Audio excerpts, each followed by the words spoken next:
Welcome to At the Table, where we are connecting entrepreneurs, discovering missions, and building communities with purpose, body, soul, mind, and business with Charlie and Heather with Free Time Solutions. Hello and good morning. Welcome to another episode of At the Table, some weekly reading. I'm your host, Charlie. Thank you for joining us, and thank you for pulling up a seat at the table where you are always welcome to learn and grow with us. Books we are reading right now is Career Self-Care by Minda Zetlin and The Voice of Knowledge by Don Miguel Ruiz. It's been quite a journey so far. We are changing some things up with the podcast due to the fact that we're just getting really full and busy with other obligations. So these are the last books, for now anyway, that I'm going to be reading on the podcast. We are still going to continue reading books and reviewing them on Mindset Monday, but I'm just not going to be reading them to you in addition to that. So please continue to follow along as we finish up these two amazing books. And we'll just go from there. Thank you for learning and growing with us. Thank you for your flexibility, and thank you for joining us at the table. We're going to go ahead and get started with Don Miguel Ruiz, The Voice of Knowledge. Don Miguel Ruiz, The Voice of Knowledge. We are on chapter 9 this week, Transforming the Storyteller. The 4 agreements as favorite tools. You have seen how you create a virtual reality, the dream of your life, and you know that your life is a story. Now, with that awareness, the question is, are you happy with your story? Something important to understand is that you can be whatever you want to be because you are the artist and your life is your creation. It's your story. It's your comedy or your drama. And if the story is changing anyway, then why not direct the change with awareness? Now that you're an artist with awareness, you can see if you like your art and you can practice making it better. Practice makes the master, but it's action that makes the difference. When I discovered this, my action was to take responsibility for my art and purify my program. As an artist, I started exploring the possibilities, every action and every reaction. And by the way, this is our real nature, to explore. Explore what? Life. What else can we explore?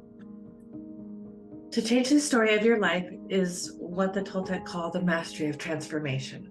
It's about transforming you, the storyteller, the dreamer. Life is changing so fast, and you can see that you are always transforming, but you master transformation when you no longer resist change. Instead, you take advantage of change and you enjoy change. To master transformation is to live in the present moment all the time. Life is an eternal now because the force of life is creating everything right now, and it is transforming everything right now. How are you going to change your story? Well, now you know that you are creating your story according to what you believe about yourself. The way to transform what you believe about yourself is to unlearn what you have already learned. When you unlearn, your face returns to you, your personal power increases, and you can invest. How are you going to change your story?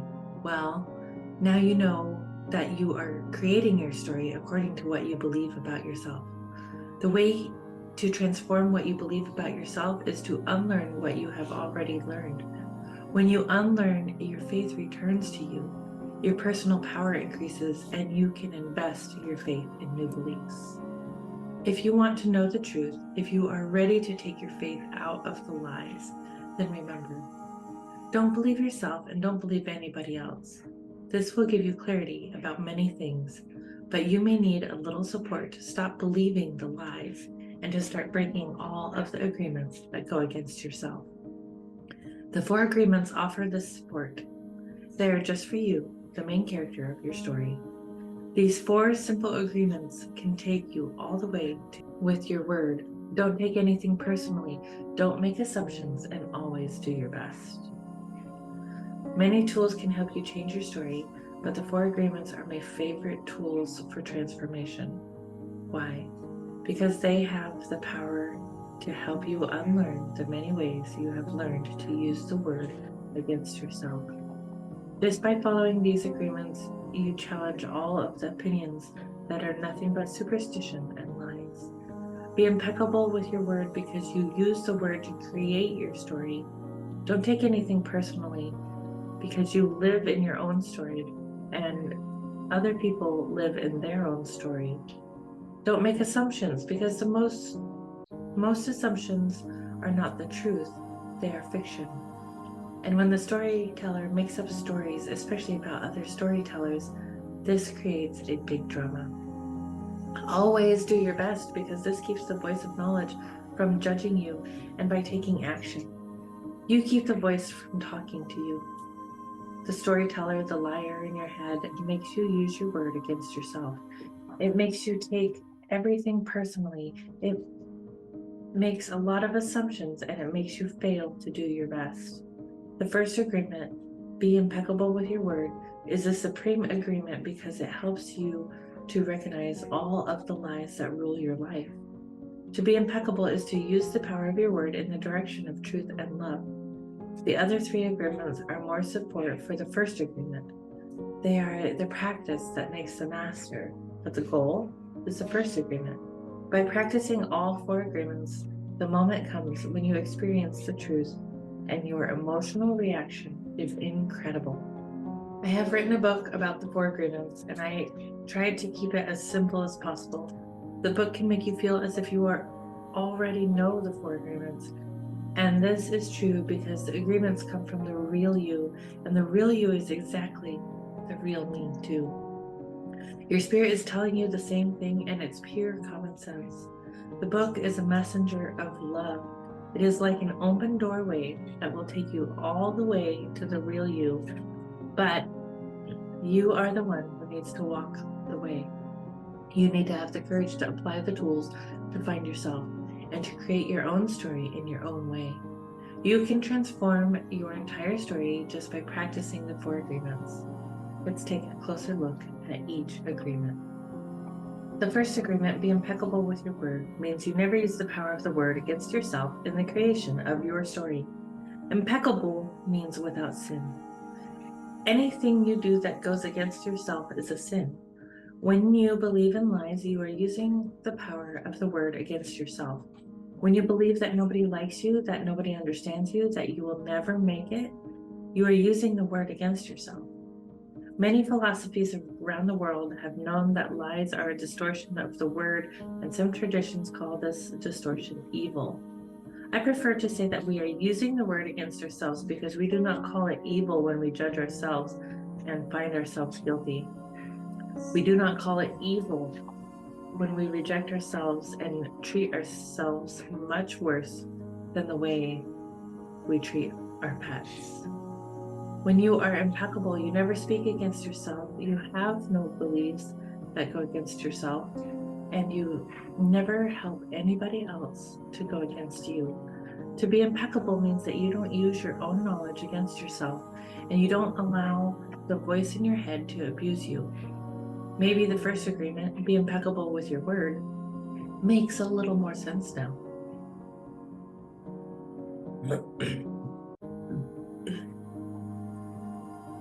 Remember, the word is your power because you use the word for the creation of your virtual world. You use the word to create the main character of your story. Every self-opinion, every belief is made by words. I am smart, I am stupid, I am beautiful, I am ugly.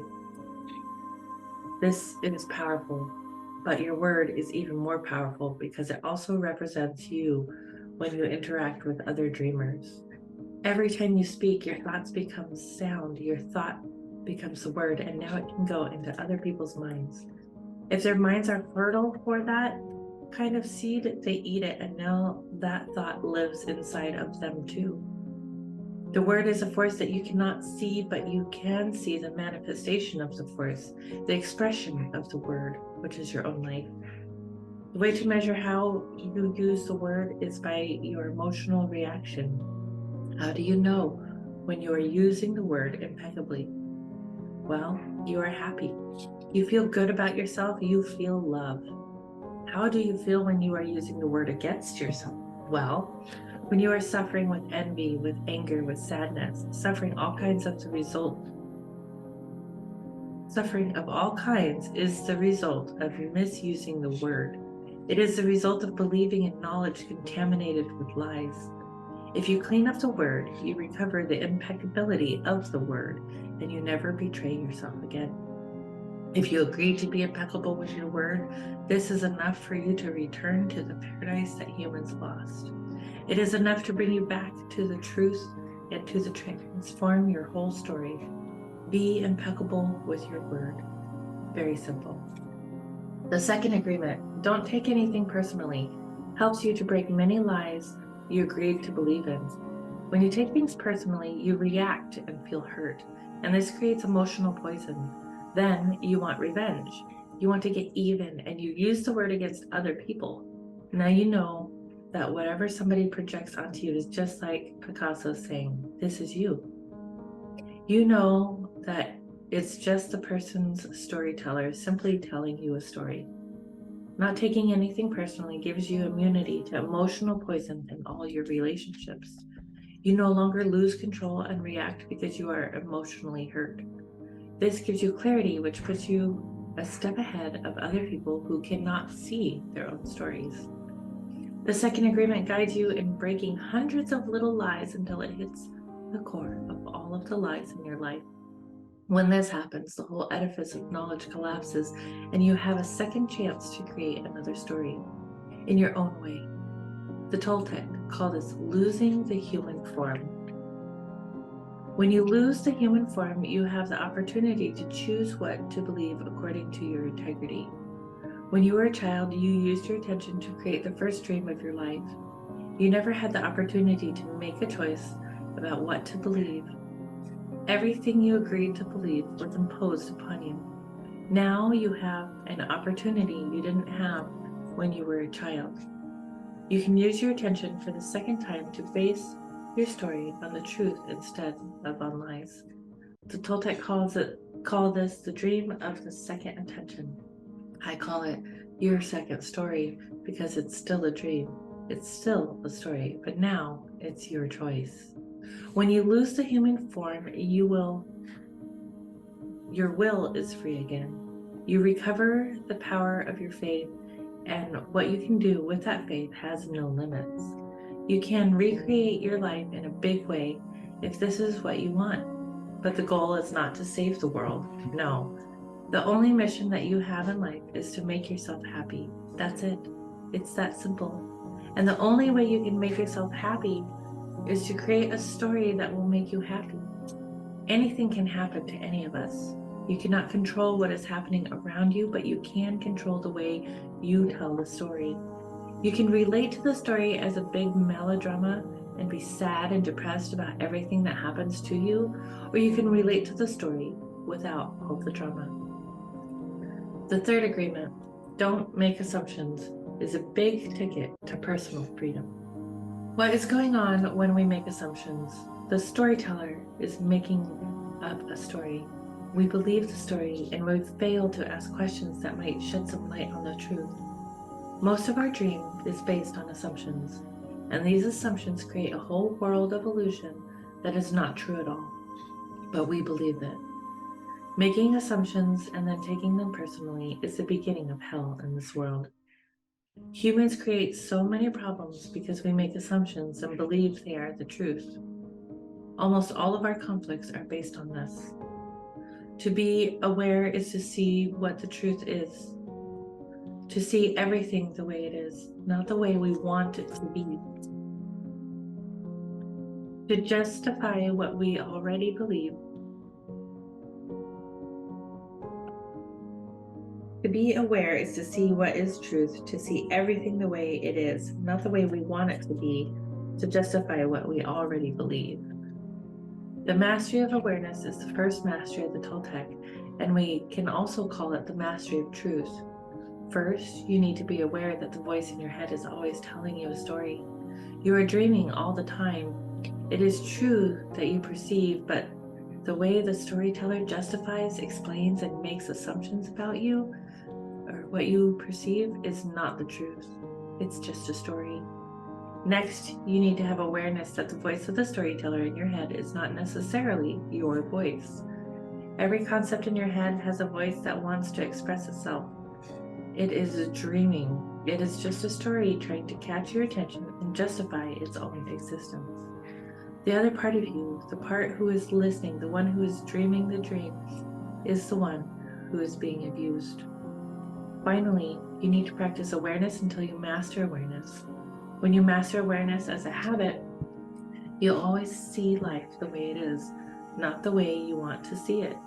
You no longer try to put things into words to explain anything to yourself, and this keeps you from making assumptions. You only use the word to communicate with others, knowing that what you are communicating is just a point of view based on what you believe.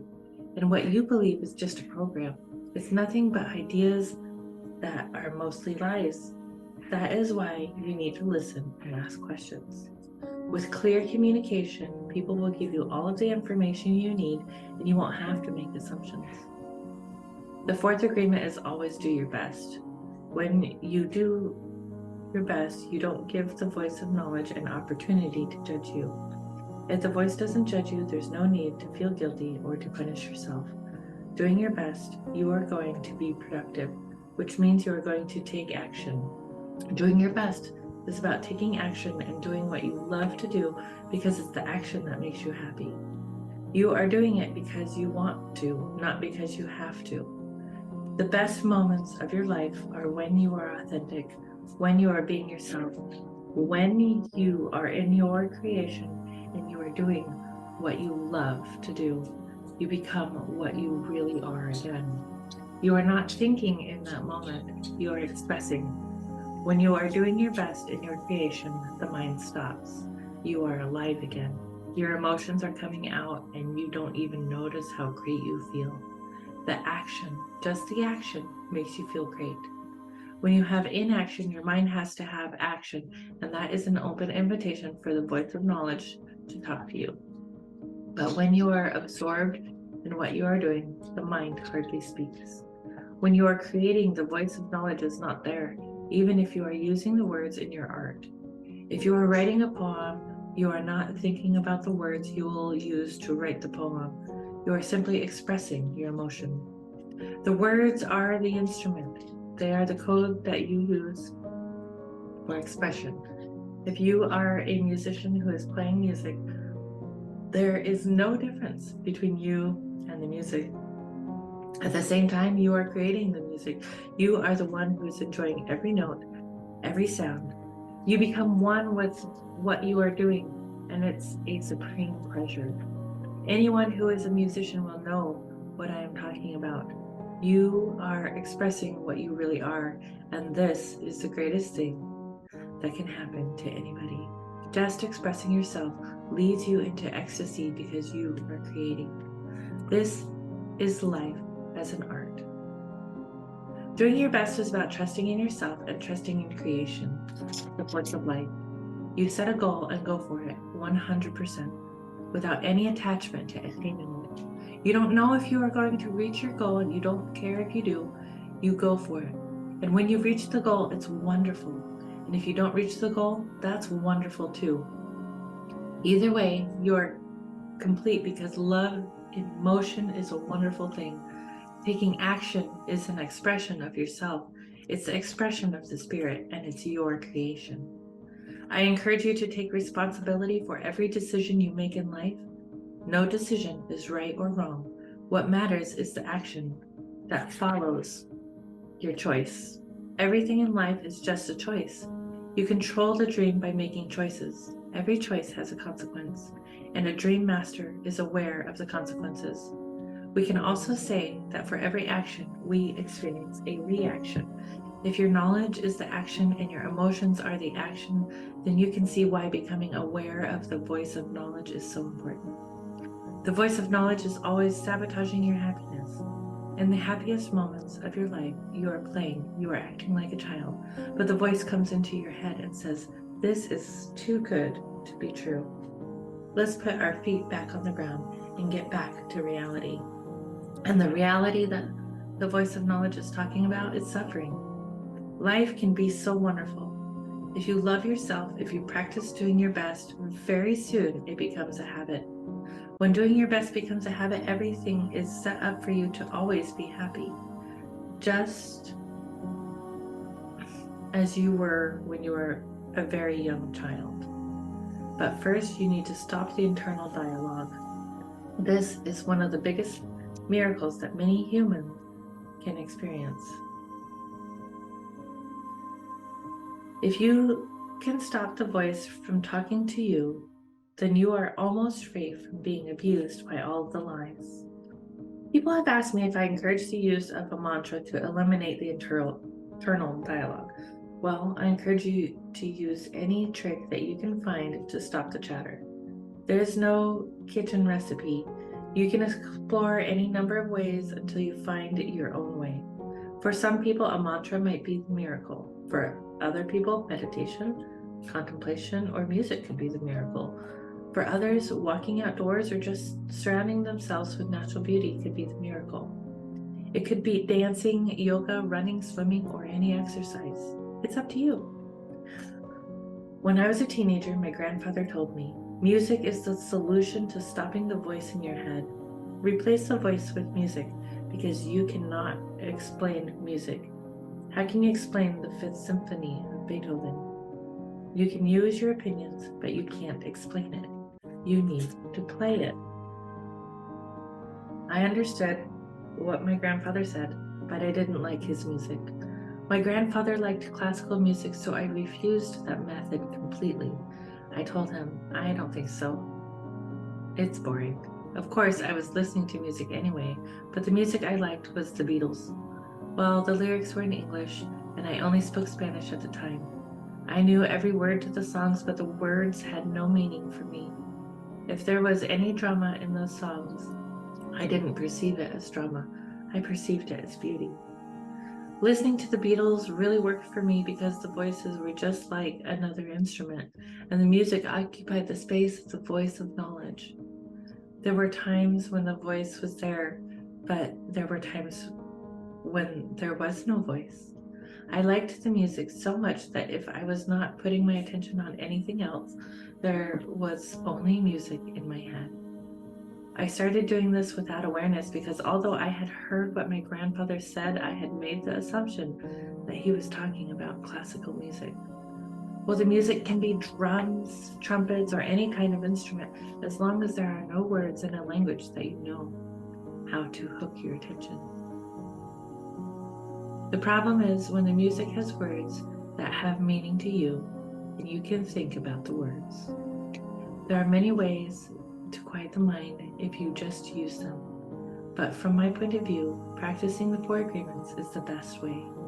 These agreements have the power to break thousands of little agreements that go against yourself, but they are not as simple as they look. Many people say, I understand the 4 agreements and they are changing my life. But at a certain point, I cannot keep going.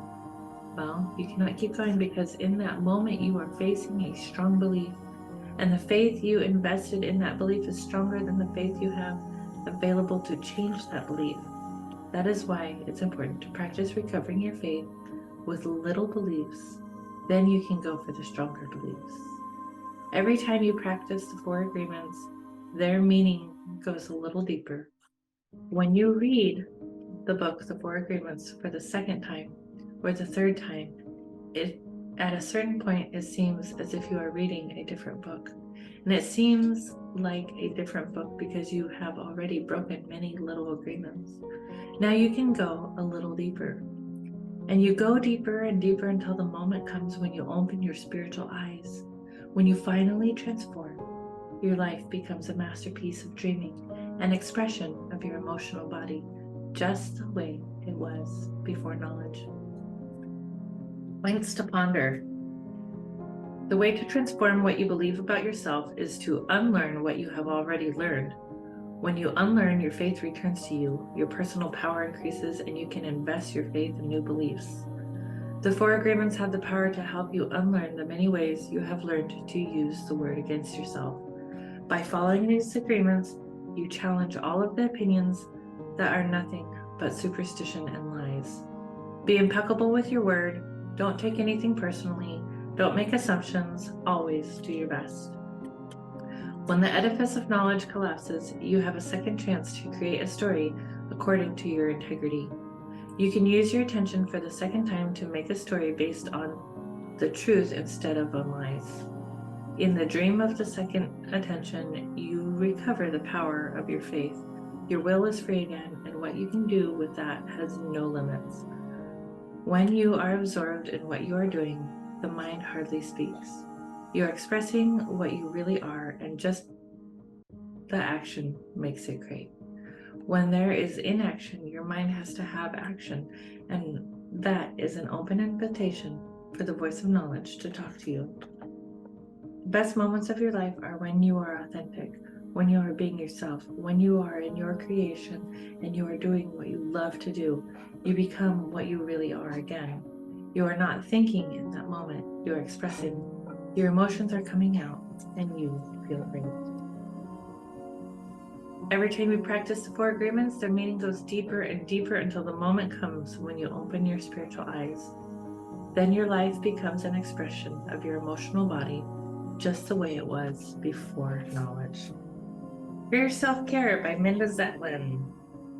Chapter 22. It's your job to make yourself happy. The final chapter of this book. Years ago, I interviewed the late writer Daily Donna Schwartz about her new ebook, How Do I Love Me? Let Me Count the Ways, which she was giving away for free. Schwartz was one of those writers I admired quite a bit and was also slightly envious of. She'd written more than a dozen books, some of them with fun titles such as All Men Are Jerks, until proven otherwise. She'd made a mark for herself in the music industry because she'd been a teacher, and when some of her grade school students insisted a white woman like her couldn't be a rapper, she decided to prove them wrong. She was a successful speaker, something I was trying to be, and she was absolutely fearless. Schwartz talked about ways that we all could and should work to make ourselves happy, from eliminating toxic people from our lives to taking a pledge to do something nice for ourselves every day for a month. She told me that she didn't normally eat sugar, but had recently taken great delight in eating a package of Twinkies. She talked about accepting yourself just as you are and about choosing the same upscale brands of things like coffee or soap for yourself that you would if you were buying them as gifts for a friend. Every time you use it, it's a reminder that you're worth more, she said.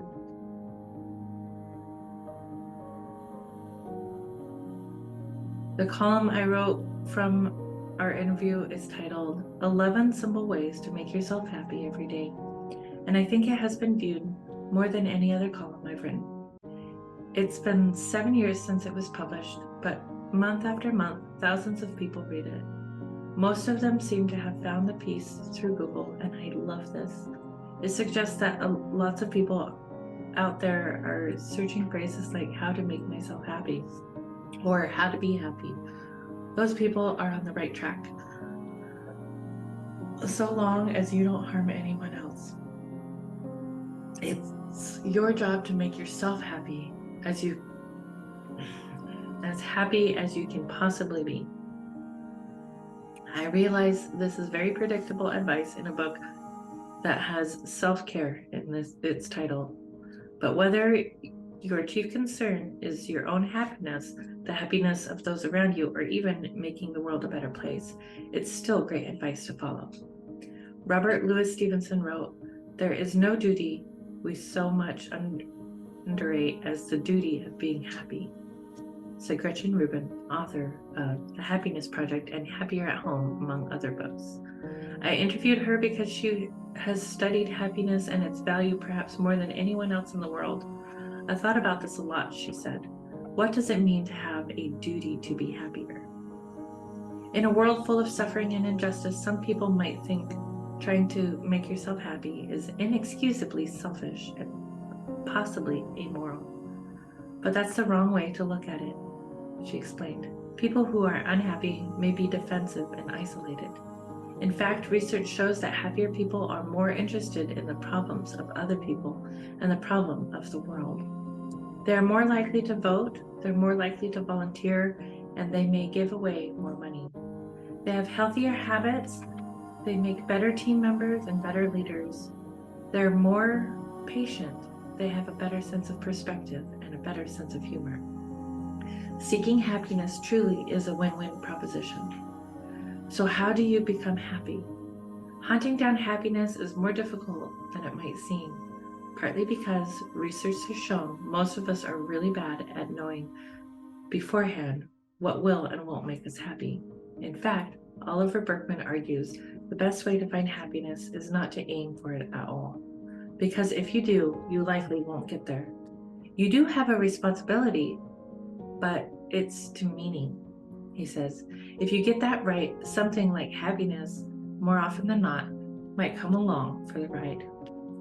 I think Berkman is onto something here. Not that it's pointless to seek happiness. I think it's certainly worthwhile to try, but that the key to happiness may lie in living a meaningful life.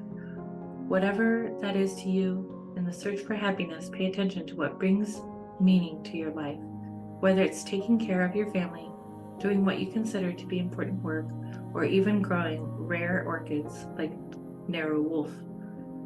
Beyond looking for meaning, there are some other powerful things you can do that can lead to a happier life. Number 1, be generous. A fascinating experiment conducted by researchers from Simon Fraser University in British Columbia showed that it truly is better to give than to receive, and that money actually can buy happiness. If you spend it on someone else, in the experiment, participants were given an envelope containing either $5 or $20 and a note instructing them to either spend the money on themselves that day or else spend it on either a gift for someone else or a charitable contribution. When researchers followed up with those subjects later that evening, those who'd spent the money on gifts or charity were measurably happier than those who'd spent it on themselves, even though there had been no such difference before the experiment began. Humans are profoundly social creatures, deeply connected to one another whether we realize it or not. Most of us instinctively know that being kind or generous to others makes us feel good, but we may not realize how powerful that effect is.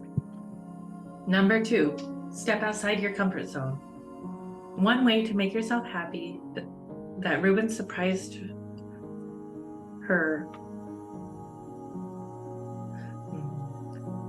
One way to make yourself happy that Ruben said surprised her is to try new things and stretch yourself rather than stick with what you do well. I'm somebody who thought familiarity and mastery would make me happier, she said. You would think, especially at work, that doing something you know how to do well and knowing you're doing a really good job would lead to the most happiness. But that's not how it is, she said. The research is very compelling. It shows that people are made happier with novelty and challenge. Even though a lot of times when we have novelty and challenge, we might feel insecure. We might feel frustrated or stupid or inefficient. We might feel scared, but when we get through these things, we feel this feeling of growth that's so important to happiness. This is why Ruben, who writes rules and mottos for herself in different situations, uses this rule, especially when making important decisions. Choose the bigger life. Choosing the bigger life can mean different things to different people in different situations, but it usually entails trying something new, taking some sort of risk, and possibly making a fool of yourself. All of this was in play when I went to the singing workshop described in chapter 15. I was somewhat certain before I did it, but beyond all doubt, it made me happier. Number 3, don't let happiness be conditional. People have of this tomorrow policy where they think, I'll be happy once, or I'll be happy if, Ruben said. You know the kind of thing. I'll be happy once I lose 20 pounds. I'll be happy if my spouse gets a new job. I'll be happy once I get married. That kind of thinking rarely works. Ruben said, what the research shows is that typically when those things happen, they don't really give us the happiness boost that we anticipated ahead of time. For one thing, as we get nearer to the meeting one of these goals, our thinking adjusts to take it as a given, she explained. By the time we get there, we're already hanging our happiness on another conditional event, such as when our spouse gets a promotion or when we have a baby. Thus, happiness becomes a destination at which we never actually arrive. But even if that doesn't happen, even if finishing school or getting that promotion or finally finding the right partner really will make you happier, putting your happiness off is making very poor use of your limited time on this planet. As you're pursuing goals that will eventually give you a better life, ask yourself, what can I do to make myself happier today? Like right this minute. It could be taking a nap or talking with a friend or going dancing or something as simple as soaking in a hot bath. Whatever it is, go get it if you can. Happiness is a habit, and the more you get in that habit, the more you exercise your happiness muscle, the happier you'll be later on, whether or not the thing you've been waiting for comes true. Number 4, don't be afraid of happiness. Why would anyone be afraid of happiness? A lot of people are, including me, at one time. I was frightened that happiness equals complacency, that if I let myself be happy or took any pleasure in my own accomplishments, I would stop trying so hard. I would lose my edge. Wendy Kaplan patiently talked me through this during an entire coaching session, explaining that I could simultaneously be both completely satisfied with the career and the life I already had, and completely driven to achieve more. I know I'm not the only one to fear happiness in this way, so I asked Ruben about it. An old boss of mine once said that ambitious people can never be happy because part of the ambition was never being satisfied, she said. I think that's a false choice. You can be ambitious and looking forward and work on your happiness as well. False choices like these can be very comforting, she said, because they allow you to disregard whole areas of your life. If you believe happiness is bad for you, as I once did, it can be an excuse to go ahead and be miserable. You don't have to make the effort, and it does take effort to deal with the things that might be dragging you down. But pitting happiness against ambition isn't just a false choice. It's the opposite of true. When you're happier, you're more energetic and more confident. You're more likely to put yourself out there and take the kinds of risks that can advance your career. Being happier makes you a better boss and a better employee. Other people are drawn to happiness, so it can help you when you're trying to land a sale or make a pitch or go after a promotion. If you make yourself happier, you might be surprised to find you've made yourself more successful as well. And that's the whole point of this book. The notion that a successful career and a happy life are somehow at odds with each other is one of the most destructive myths plaguing us today. You may not be able to have it all, whatever that means, but you can have this: a satisfying work life, career success, ambition, and growth, and a life outside of work where you care for yourself and your loved ones. All those things really matter, and you are entitled to all of them. Exercises to try.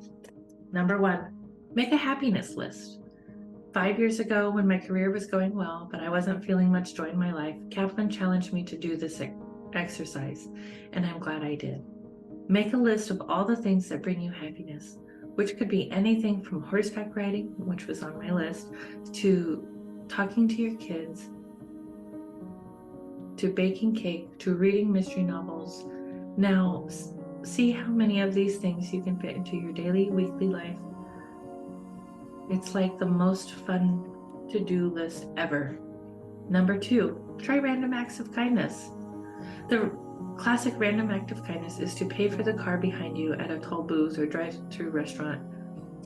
In one spectacular such occurrence in December 2020, 900 drivers in Brainerd, Minnesota, each paid for the meal of the car behind them at a Dairy Queen, creating a chain of random acts that lasted until the store closed for the evening, when the final driver donated $10 to restart the process the following day.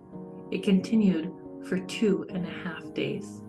Random acts can be anything from picking up litter to putting a candy bar in your mailbox for the letter carrier to find. Do whatever makes you happy, because, after all, that's the whole point. Number 3, wish others well. This exercise is something Chait Ming Tan recommends for everyone, and one that he says will ultimately add to your own success. Begin by silently wishing success and happiness to the people you know and like whenever you see them. Once you have that down, expand it to acquaintances like the person serving you behind the deli counter. Over time, expand this to include people you don't know at all, like the drivers of other cars on the highway, and eventually even to people you don't like. The idea is to create a mental habit so that whenever you see anyone, your first instinct is to wish them well. The people you meet will pick this up unconsciously, he said. That will help you do better at your job, but the real benefit is to your own state of mind, because wishing happiness to others automatically makes you happier as well. Try it and you'll see. Thank you for joining us for this week's episode of At the Table's weekly reading. So glad you joined us. I hope you take these lessons to heart and join us on Mindset Monday as we talk about it. And we will see you next time. Namaste.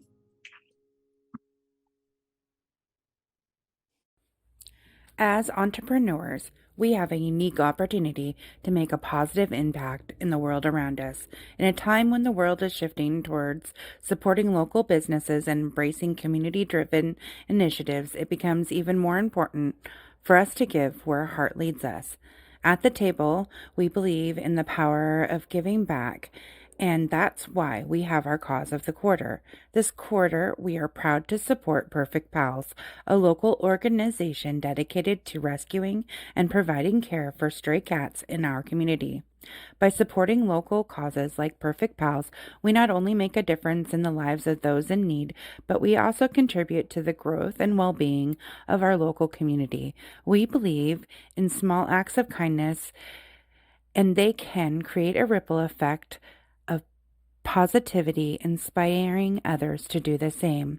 As we shift our focus solely from supporting large corporations to championing local businesses and giving back, we not only strengthen our community, but we also foster a sense of connection and unity. Together, we can create a thriving ecosystem where everyone can flourish. So let's follow our hearts and give where it truly matters. Join in supporting Perfect Pals and making a difference in the lives of these furry companions. Together we can make our community a better place, one act of kindness at a time. Thank you for being part of our journey and for embracing the spirit of giving together. Let's create a brighter future for all.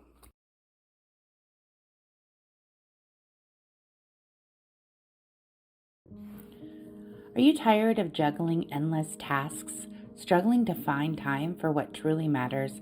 We have the solution for you. Introducing Free Time Solutions, your ultimate partner in reclaiming your time and maximizing your potential. At Free Time Solutions, we specialize in helping businesses like yours thrive in a digital world. From social media management to website optimization and branding, we have the expertise to elevate your online presence and streamline your operations. Imagine having time to focus on what you love to do while we take care of your business. With our dedicated team of experts and innovative solutions, we leave you free to pursue your passions and achieve your goals. Whether you are a small business owner, entrepreneur, freelancer, we offer comprehensive services tailored to your needs. Our goal is simple: to give you back time, freedom to do what you do best while we handle the rest. So join us at the table and let Free Time Solution empower you to take control of your time and unlock your full potential. Visit our website at www.yourfreetimeback.com. That's www.yourfreetimeback.com to learn more and schedule your consultation today. Free Time Solutions, your partner in success. Let's make the most of your free time together. Thank you for joining us at the table. Stay tuned for weekly readings on Sunday, Mindset Monday, discussing our weekly readings on Monday, and on Friday, our interview and potentially guest hosts. Stay tuned. Thank you for joining in on the fun. Be sure to like and subscribe for more.